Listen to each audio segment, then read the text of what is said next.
I'm sure you're probably wondering what the Black Corner is. Dali, take us through it. Yeah, well, I mean, in simple terms, the Black Corner is the natural gathering of people of color in a workplace. And it can be any workplace, but our expertise is in musical theater. Yeah.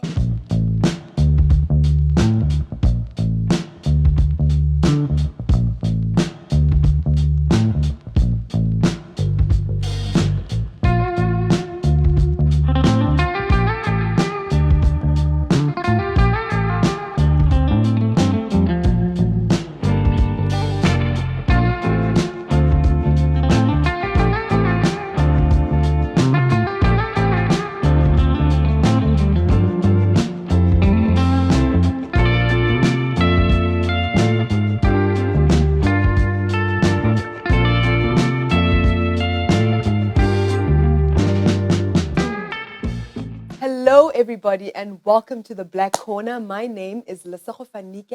And I am Sibusiso Mkhosana. We are so thrilled to finally be doing this. I mean, thrilled and scared. I don't know how you feel. No, very scared. But we are sitting down and we're finally having this conversation with you. We're going to be unpacking this over a 4-part series of the Black Corner, and each episode we're going to have a topic for you and a question for you that you can take to social media, answer those questions using our hashtag #TheBlackCorner.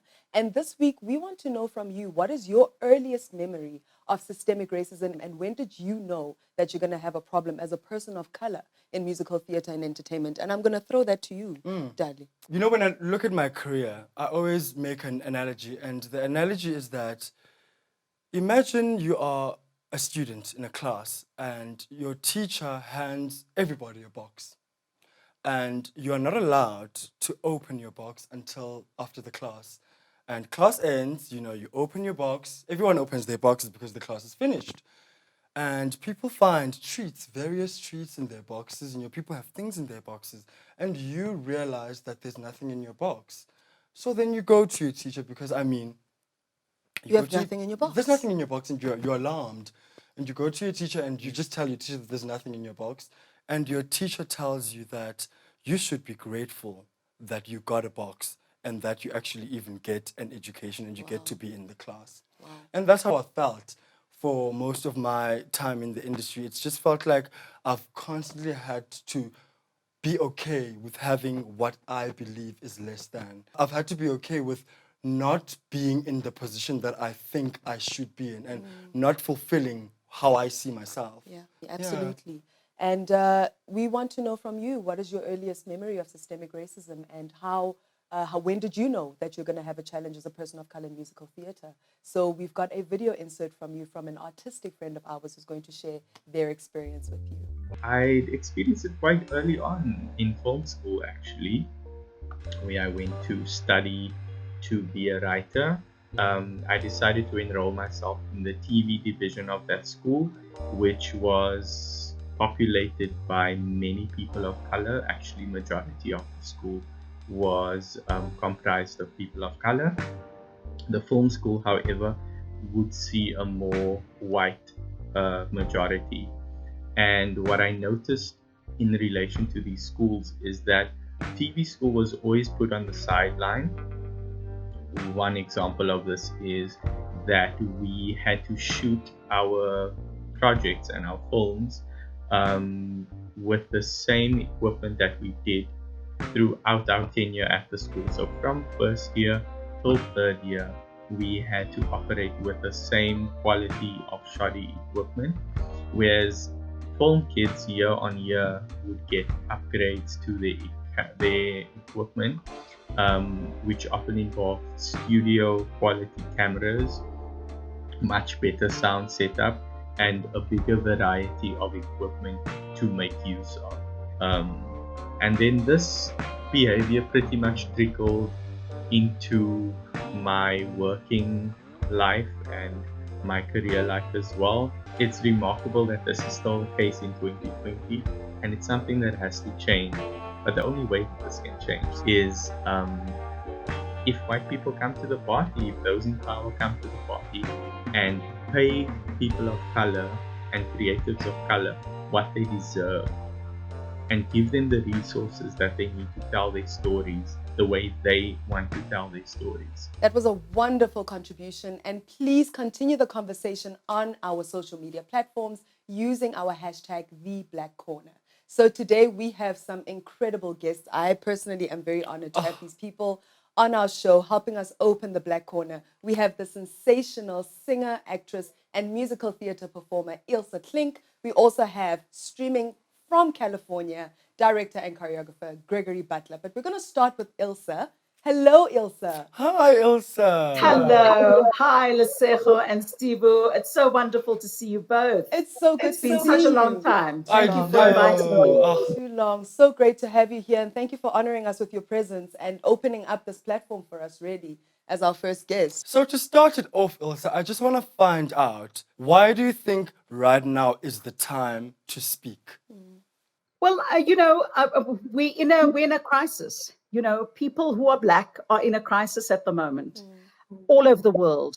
And we've carried the burden of being less than for so many years, especially in South Africa, where we're not viewed as equal citizens, and the same all over the world. So I think right now is important. We need to take this opportunity to stand firm and say, hey, we're here. Yeah. Stop ignoring us.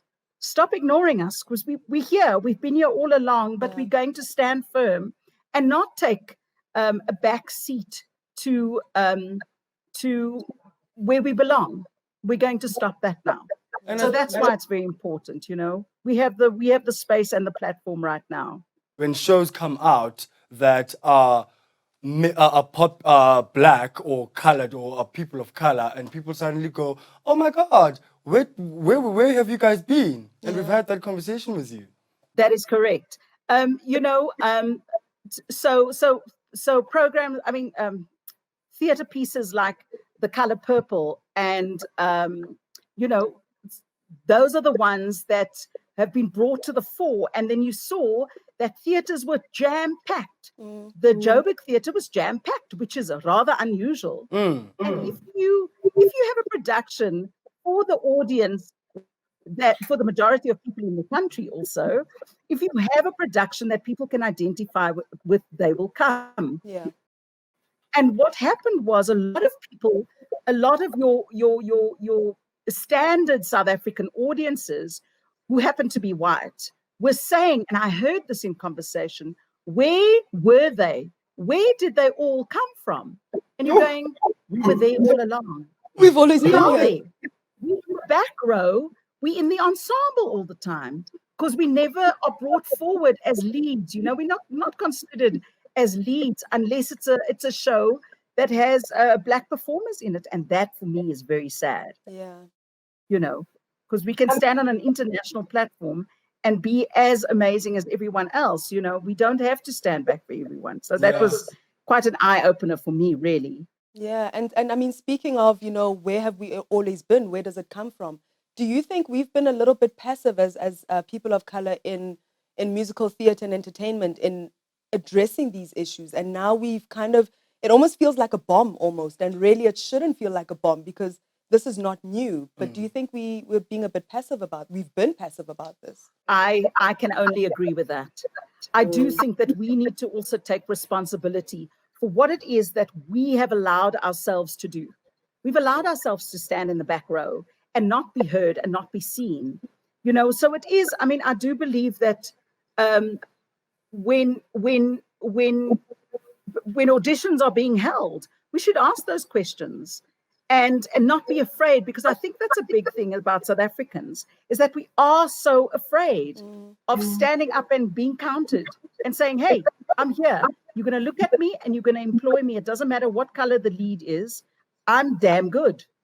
Yeah, absolutely. And this episode we've posed quite a strong question, and I'm going to pose that question to you. And the question is, what is your earliest memory of systemic racism, and when did you realize that you'd be challenged as a woman of color in this industry? Well, from the very beginning, I started my career in 1994. That was the beginning of my career, and I started it in Bloemfontein. Wow. Wow. yeah, that was the start of my career. And what happened is that I placed myself, but before that, I studied at Pretoria University. So I was the first Black drama student to ever graduate from Pretoria University drama department. Oh, wow. So I was a pioneer. And it was very, very, very hard. And because I was very shy and I was also very insecure at the time, I stood back and allowed theater to happen to me instead of making my mark and saying, you know what, I actually did pay for my I did pay for my education, and I have a right to stand here with everybody else. So you almost feel it, and it was me, but it was also everybody else because they didn't actually know what to do with you. So you're talented, you can sing and you can act. Now, what do we do with this person? Because we don't know how this works. So as a pioneer, you can see that the leaders of theaters and directors didn't know what to do with you, and you're standing strong and you're saying, here I am, so now what you're going to do with me. But I feel like there was a lot of caution. That was I was being treated with a lot of caution because they didn't know How? where to put you, because in South Africa either you go in a box or people get confused. Yeah. Do you know what I mean? Yeah.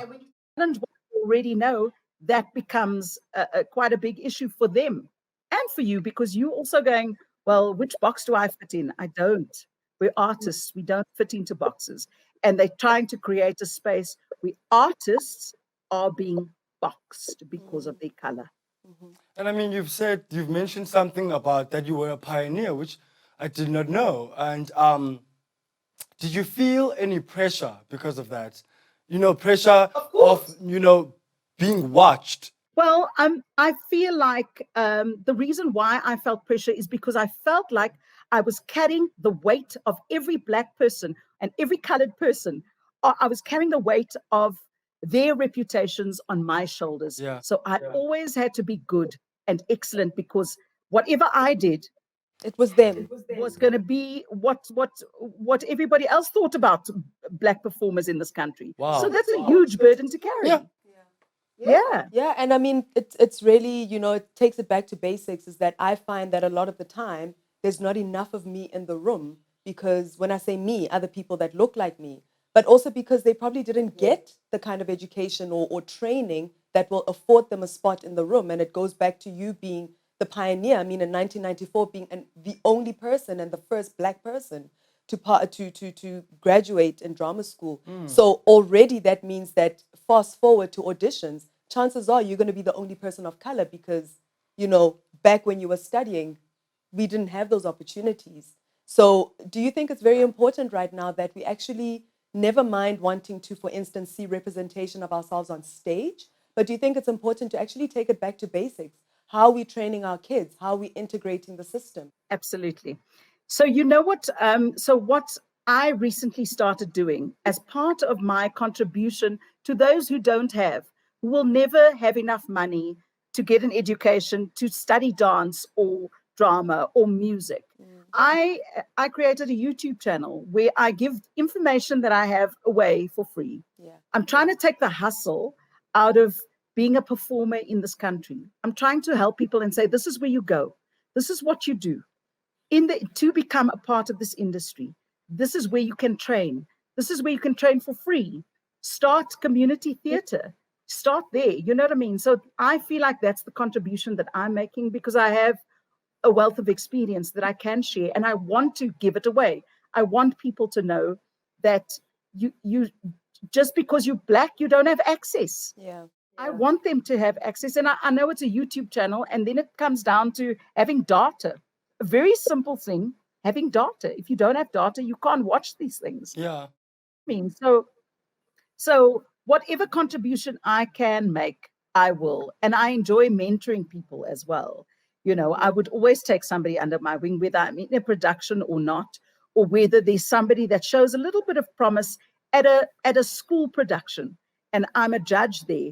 I will always put in a word and say, just don't stop, just carry on. And you'll be amazed at what positive influences just simple words of encouragement has on young people who feel like there is no future for them, Absolutely. you know, in the industry. And I think, it's just such a beautiful thing you've just said about mentorship, because there are so few of us. I think it's such an important thing that the older kind of take care of the younger. And I mean, I remember you and I going crazy one day in Hong Kong on a day trip. And you told me such valuable stories. I mean, you probably didn't know, but Yeah. the wealth of information I took away from that day. And I remember standing there with you and watching the light show, and we were crying. And I remember you turning to me and saying, I'm from Mitchell's Plain. Wow. And I said to you, and I am from Queenstown, and here we are.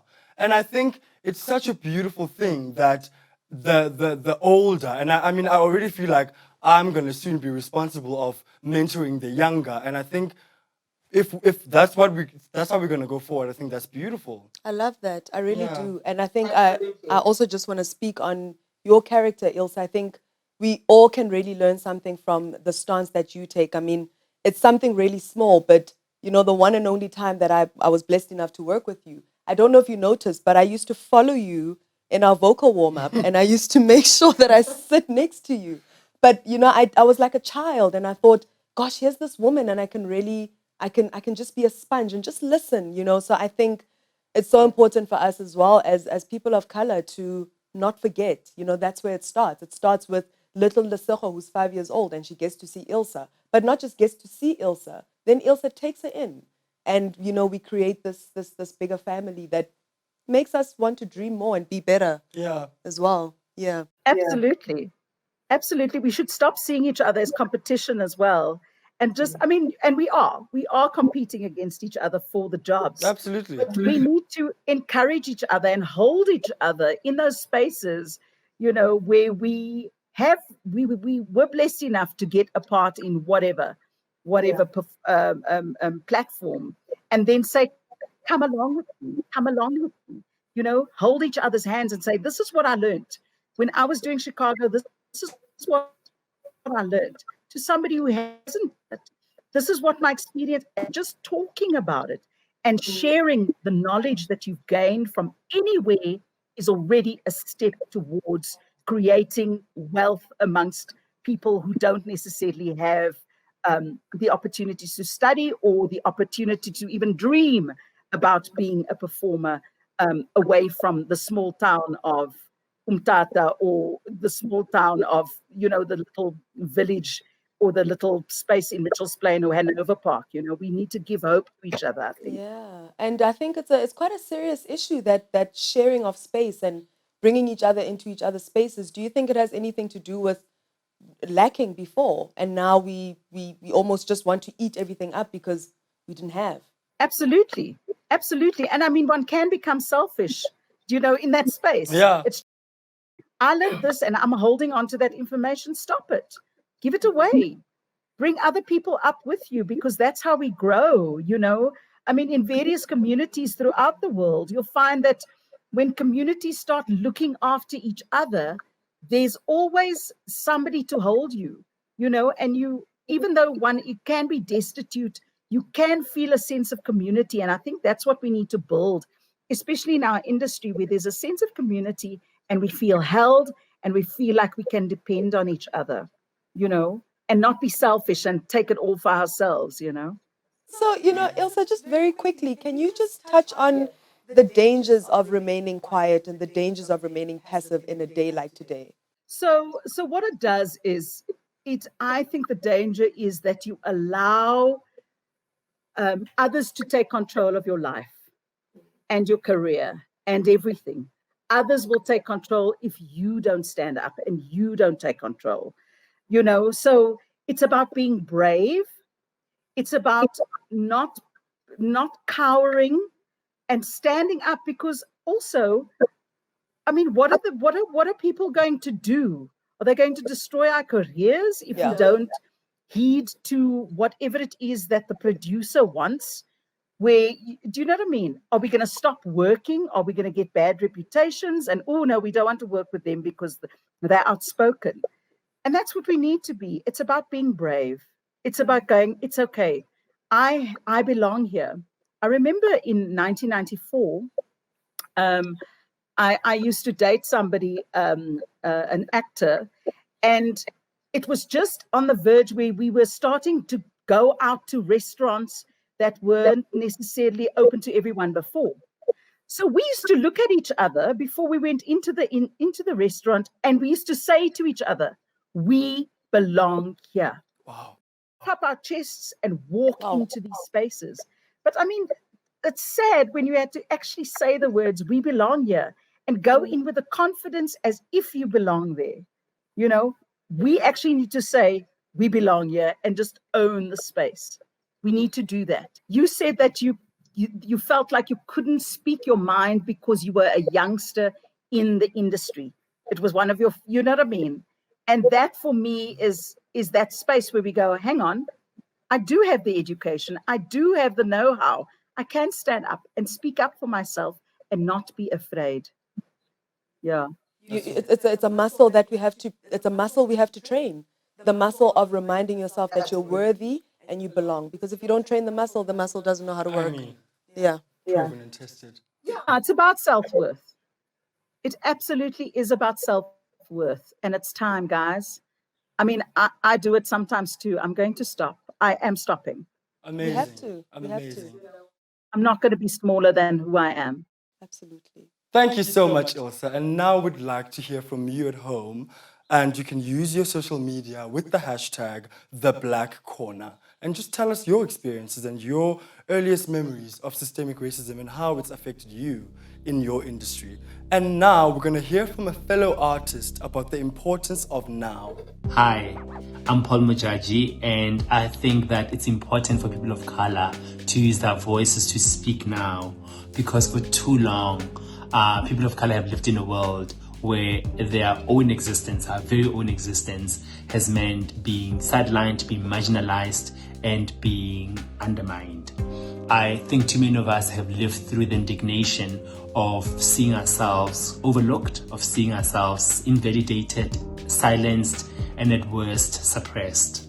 I think that speaking as a collective gives us an opportunity to insist on change, to insist on some of this indignations that we've seen inflicted on Black bodies and on Black artists, stopping and being challenged and being done away with, because we know that, people of color's lives matter, and they are not mattering now. They've mattered then, they matter today, and they will always matter. That was very insightful. The importance of now. You can continue the conversation on our social media platforms. #TheBlackCorner. So I'm going to bring in choreographer director Gregory Butler, who is streaming in from California. Amazing. So good to have you on the show. Welcome. Oh my God, it's so good to be here. Thank you so much for having me. You're welcome, Greg. Just very quickly, I want to find out the atmosphere. How's the atmosphere in the United States? I mean, we know what's going on. Very briefly, what's the feeling in the air? Okay, here's the truth about this. Yesterday, a few days ago, CNN did a poll and they released it. And it said, they asked Americans, what is the most important issue that is in your life right now? 30% said the pandemic, 23% said government and lack of leadership, 18% said the economy, and 12% said race. Oh. So here we are after the murder of George Floyd, which kicked off so much of the protest, Breonna Taylor, Elijah McClain, the list goes on and on and on. Even after all of that and protests around the world, in America, race is still the last thing that concerns them. So that's where America is right now. And it is up to us, it is up to me, my little life with my social media and the conversations I have to keep the bell ringing. Wow, amazing. I get very emotional. Right? No. Actually, I can feel my heart also just beating. It feels a bit heavy in my chest. It is a very hard conversation to have, Gregory. And as someone we're going to take it now to our industry. as someone who's been in our industry for a couple of years, and I mean, you have A few. Just a few. just a few. You have a couple of productions under your belt, and you've been around. What have been your coping mechanisms, and what advice would you give me in this industry? Wow, that's loaded. Look, I don't mind saying I am 58. I have been performing since I was 14. I went to Juilliard at 20. I had my Broadway debut at 25. I've been doing theater since I was, since I left Juilliard. I've had 3 Broadway shows. I've done TV and film and all these things. And I'm here to tell you what has happened to me over the years is something that we call kitchen table talk. And you get that. A lot of what was happening to us as Black artists, we did not speak up about because we wanted to work. And I didn't, and I'll speak for my own self, my own experience. Because I am a 6'3", 200-pound Black man, when I walk into the room, right away, the microaggressions that come my way are smile a little bit, don't look so angry, and all those little things. So I learned how to quote unquote ask because I wanted to work. I was quiet when I could have spoken up. But here's the deal. You beautiful young people, one of the great things right now when I go to protests here in the States is seeing so many young, beautiful people out there leading the charge. And here's the difference. My generation, we felt like we were doing it alone. And it's hard. It just is. I see you leading the charge with an army behind you. Yeah. And that has to keep going. These conversations, what you're doing now, I beseech you to continue to do this. Do not stop. Keep the conversation going because it will get quiet. The bells will untoll. People will move on with their lives. And it is up to us, you, to keep the conversation going and the actions to make the change. And the change is deep, y'all. This is not just about casting a few Black people in a show. It goes so much deeper than that. You were talking earlier about education, and it's so true because the education system here, especially when we talk about theater, it is built for white people. Yeah. And that gets bled and fed into Broadway and into theater. So the changes need to happen there. It needs to happen in our education system. But you have to keep the conversation going. Yeah, absolutely. Absolutely. And I agree with you. I mean, we have to start from the beginning. What I feel is that, if our counterparts, if our white friends are serious about equalizing the scales, they almost have to go out of their way. It's not good enough to say your doors are open for my studio. You almost kind of have to go out your way and find those people and say, please come, you are welcome. Don't just have a teacher at Heritage Month on the 24th of September, or what would be your equivalent on Black History Month. Don't just bring a Black teacher in on Black History Month. Have a teacher of color right through the year. Don't just hang a poster of Swan Lake. Hang a poster of African Footprint. Hang a poster of King Kong in your place, so that when I come into the room, as much as I love Anna Pavlova, but I would love to see Lesego on the wall as well. Of course. When I went to Juilliard in '81, the head of the dance department pulled me into her office at one point, and she said to me, she was giving me a personal critique, and she was talking about my dancing and what I've done since I've been there. And she said, yes, I see you dancing with Alvin Ailey, Dance Theater of Harlem. And I'm sitting there as this young, 20-year-old going, and? So she had already such a limited vision for me. Oh, wow. Because she saw this. Now, Alvin Ailey and Dance Theater Harlem are amazing. They are my idols. I love those companies. I've seen them. But I wanted the world, and you gave me a section. Oof. You gave me that much, and I wanted that much. I'm in New York City looking at all of this greatness and seeing white people do everything. And you are sitting before me telling me you see me dancing with two companies. Wow. That's very sad. What a box to put Yeah. someone in. And It happens a lot, especially with Black, especially in the education system with musical theater. There's a university here right now that has an amazing program, but they're coming up against it with their students because a lot of the students have felt a lot of racism in the curriculum, in the sense that the heads didn't understand how to choose songs for Black performers. They didn't understand how to help them branch outside of your your extraordinary Black shows, but move beyond those and have a dream for anything. yeah. And now the students are finding their voice and they're going, but maybe I want to do Dear Evan Hansen. Maybe I can be Evan. Why not? Maybe I can do this. But you're only seeing me and you're setting me up for such a limited thing. So then when I go out into the real world of theater, I get lost and trapped into a whitewashed kind of existence. Sure. And I don't get to bring all of me to it. Yeah. Absolutely. And, I just want to bring, Ilse in for this one, because Yeah. I think this question I'm going to ask you and Ilse is, personally, I had to ask myself, and it was a really tough one.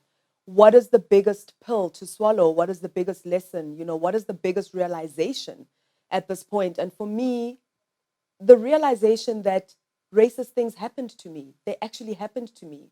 And not realizing it then and realizing it now and having to take that pill, it was a very painful thing for me. And I had to, for my own healing, I had to sit there and go through the motions of what had happened at the time, that I didn't actually feel the motions, because I almost felt like I had to put my guard up and just go. And now I'm in a point where I'm unpacking that bag, and it's very painful. Every time I pick out an item and I say, oh, this happened, and I put it away, and so what is it for you? I'll start with you, Greg. We are a very resilient and strong people. We've had to be. Look at our history. We've had to suck up and be quiet about a lot. The system is not created for us. It's so funny. I heard the other day it said the system isn't created for us, so therefore it's not created for me to succeed. So therefore it's not broken. Because guess what? I'm not succeeding. So it's working. I've had to, when the protest started, when George Floyd, I'm a big proponent of saying her name. So when George Floyd was murdered, and everybody just started jumping out, Black Lives Matter, and everybody was being PC. I thought for a moment, I said, the interesting thing is, I don't need your apology so quick. What I need for you to do is sit still, do some homework, get inside, figure out what's going on inside of you. Because I had to do the same. And guess what I found? I found internalized racism, where I felt bias against my own race. And it was taught to me to feel that. The system taught me that. I was put into a white system of musical theater, but told not to really be my true Black self. Because look, I've had this conversation, and I won't make it too long, but I had this conversation with a lot of my Black actor friends, and I said, remember how we used to walk into an audition and you would look and it'd be all these people and there'd be like maybe 10, 15 Black people, and we would give each other the eye, because what we knew to be true is that only two of us were going to get the job, a Black girl and a Black boy, and we were going to be coupled. And if they were progressive, they would split us up. But rarely did that happen. Wow. So when you're taught that, when that is your norm, you start to go, oh, my survival part kicked in and went, oh, I see the game I have to play. Yeah.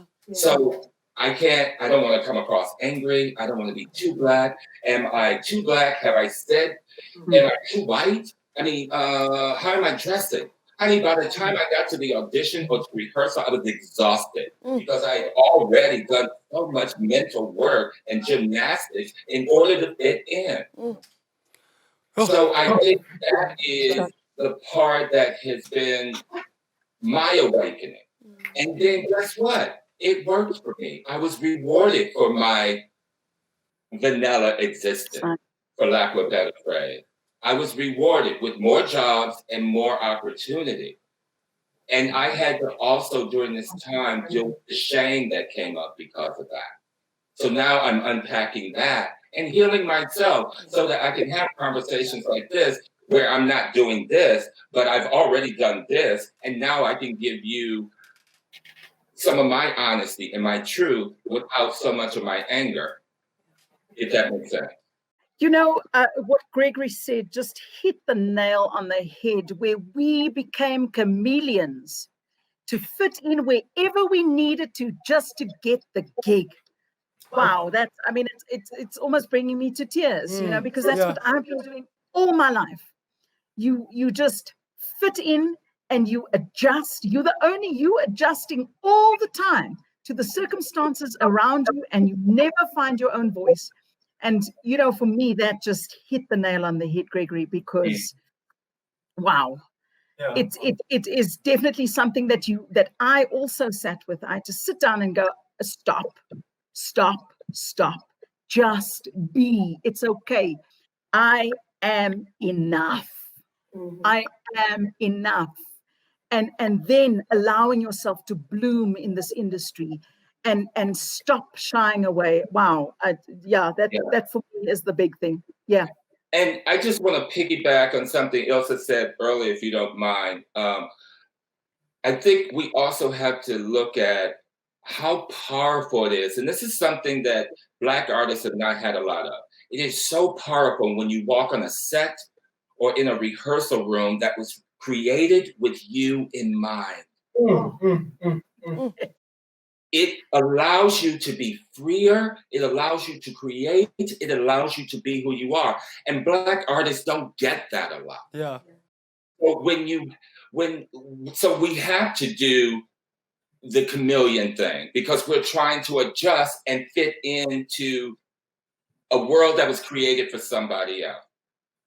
And also, I love what you talked about mentoring, because I also believe that it is our responsibility as Black artists to be gatekeepers. We have got to hold the door open for those who are coming behind us.